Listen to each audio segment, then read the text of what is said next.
Welcome to Real Estate in Real Time. I'm your host, Woody Zimmerman, here with Mark Skibowski of Remax Lakes. Welcome to the show. Here we are. And we're walking into a new year. Good Lord, 2023. Can you believe it? Oh no. That's crazy. It is not. And here's the thing about it is like when somebody says hey, back in 1980, to me, 1980, that's only 20 years ago. That's not oldies. That's 43 years ago. Now they are oldies. I know.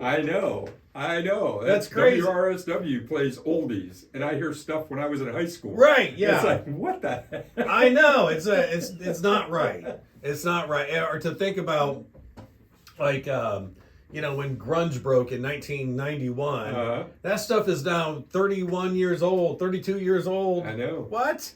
Well, so I remember it wasn't too long after Chris Lake came to the station. Yeah. I distinctly remember this. Yeah. Because I'm got WRSW on and he played a song. It was Triumph, Fight the Good Fight. Yeah, which right. in high school, I was a fan of the band Triumph. Yeah. Not many people heard of Triumph. Yeah. They weren't huge. Yeah, right. But, it was a three-man band. They were fantastic. They had some really good tunes. Yeah. I'm like, wow, this is a station I could actually listen to. Because they're playing stuff from when I was in high school. Yes. And now that is oldies. Yeah, right. Because that is 50 years ago, or darn close to 50 years ago, right? 40 some anyways. Yeah. It's like, what the heck? Yeah. I'm old. Well, right. That's all I can say. Well, Led Zeppelin 4 came out in 1971. Yeah. That's 52 years old. Yeah. That's crazy. Crazy. All right. Anyways, Happy New Year. Yeah, Happy New Year. No, I'm depressed. We're old. Thank you. Yeah. I'm depressed. What a way to start it off. Yeah, okay.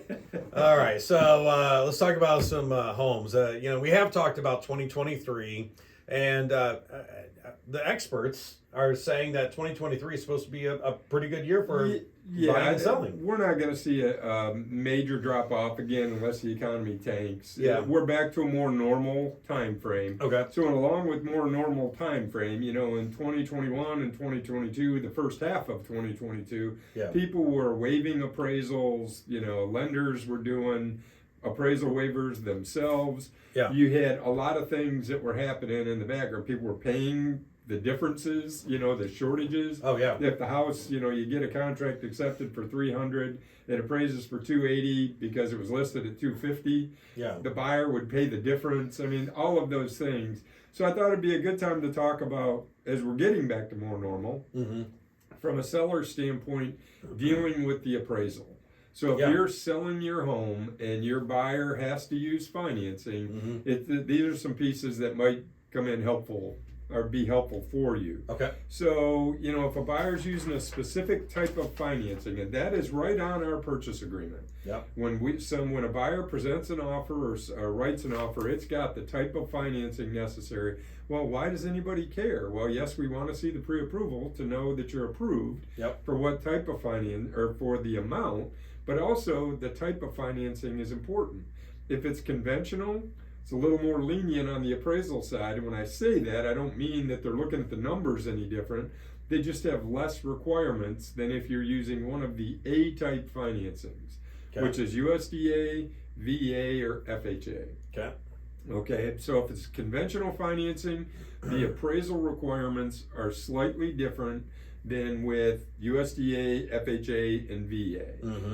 And I don't pretend to know exactly what every one of those differences are, but it's a question you could ask, and you could ask the buyer's lender, have your agent ask your buyer's lender, you could ask the other agent, because there are standard requirements for each of those.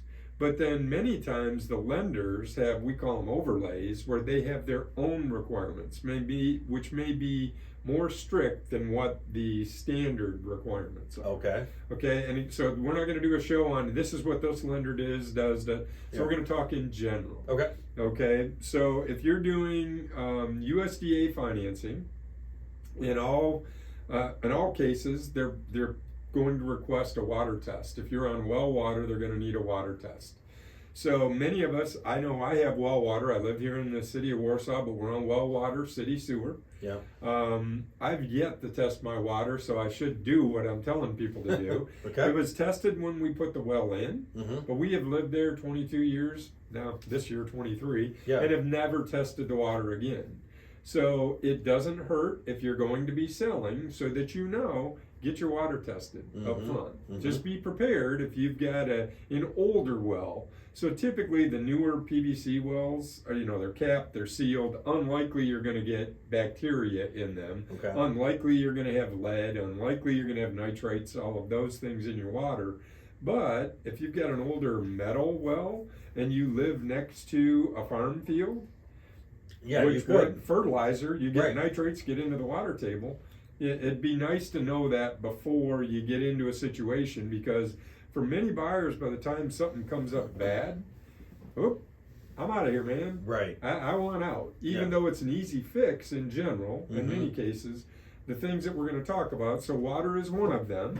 But after the break, we'll talk about some of the other items that I would recommend that you can kind of take care of, get tested before you list your house, just in case. Okay. So you don't have a gotcha or an aha moment in the process. Yeah, not good. All right, very good. You've been listening to Real Estate in Real Time. We'll be right back. Welcome back. You're listening to Real Estate in Real Time. I'm your host, Woody Zimmerman, with Mark Skibowski of Remax Lakes, and we're talking about various types of financing and some different things that you have to do with these various types of financing. Could be. So, and again, and I guess I should have mentioned this at the beginning, but many times people waive their inspections. Well, if your lender requires these inspections, that is not part of the waiving. Yeah. Right? And our purchase agreement specifically says that. It says it does not include lender required. So, hey, I'm a seller, I get an offer that says buyer's waiving inspections, they're doing USDA financing, my water comes back bad, it has coliform bacteria. Yeah. In order for the buyer to get financing, that well needs to be chlorinated with good results, otherwise the lender will not give them the money to buy. So you can't go back on the buyer, well, you waived your inspections. Well, it's a lender required test. It doesn't count. It's not part of that same thing. So the discussion I have with sellers are, well, do you want to sell your house, chlorinate the well, get a good water test, get it fixed. Yeah. And I was getting into the, getting too close, I think, to the details on the water stuff. USDA, VA, FHA, there's all different kinds of water tests. Older homes, potential for lead in the water could be there. That's harmful to you and I. So these things that I'm talking about, if you've got an older home and you didn't do testing, you can very easily get a test done today. There's ways to overcome those. It's for the health and safety of you and your family to get it done, even if you're not selling. So these are things that, if you've lived in a house for a while, you didn't do any of these tests up front, it wouldn't hurt if you're on a well to go ahead and get them accomplished. It doesn't take that much. You can hire an inspector to do it. You can do it yourself. You can drop the test off. The only thing that I would say is make sure to follow the instructions very carefully, because you can very easily contaminate the sample. The bacteria on your hand get into into the water. So water test, that's one of them. Okay. The other one that a lot of us don't even think about is radon.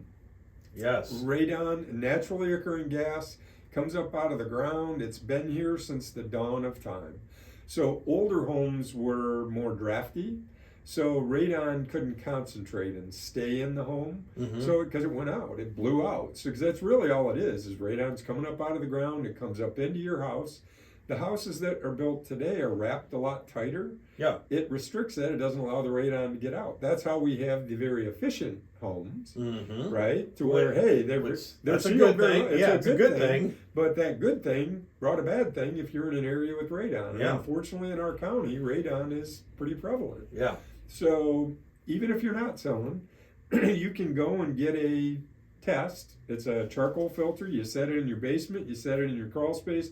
Let it sit for a while. Send the test results out to get it back. If it comes in to where it's high, there are things that you can do to fix it. And basically, they install a radon system that creates a vacuum, and instead of it coming up into your house, it sucks it out this tube and shoots it out into the environment. Yeah. So it just keeps it out of your house. So why do I need to worry about radon, Mark? Well, a lot of people don't care.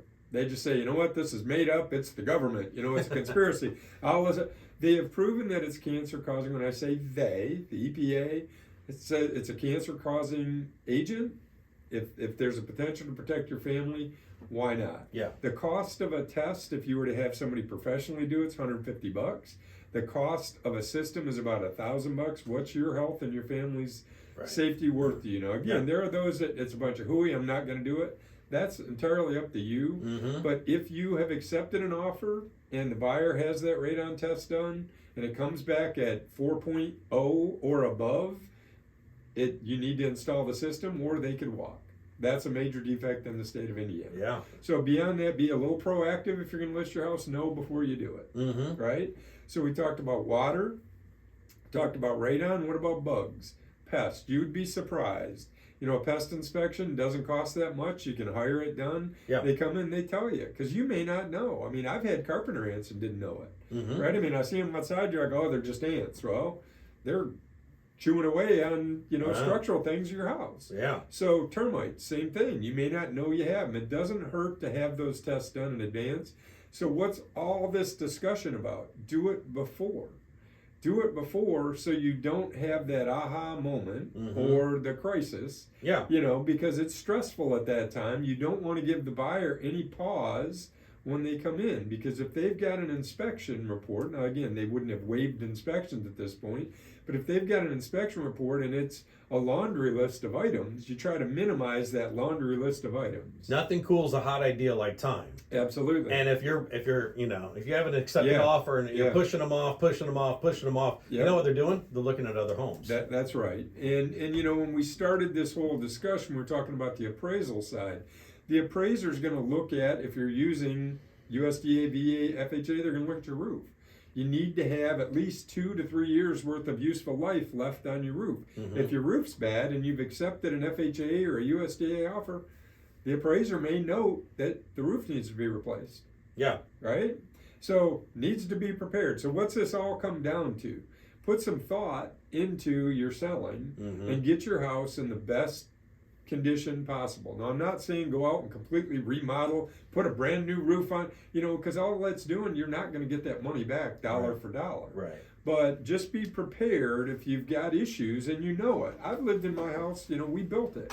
I know I have things that need to be fixed. If I were going to sell it, I'd fix it. But because I live there, I accept it. Right. Right? Yeah. Things that don't work, it's like, it's fine. It doesn't bother me, but you know what? It may bother a buyer. So that's the whole point to this discussion is take a look at your house. You can get a pre-sale inspection. It's not going to cover everything, but it'll cover a lot of things. But beyond that, if you don't want to spend the money for that, if the things that need to be fixed, fix them. Yeah. Before you put your house on the market. Be prepared. Yeah. Yeah.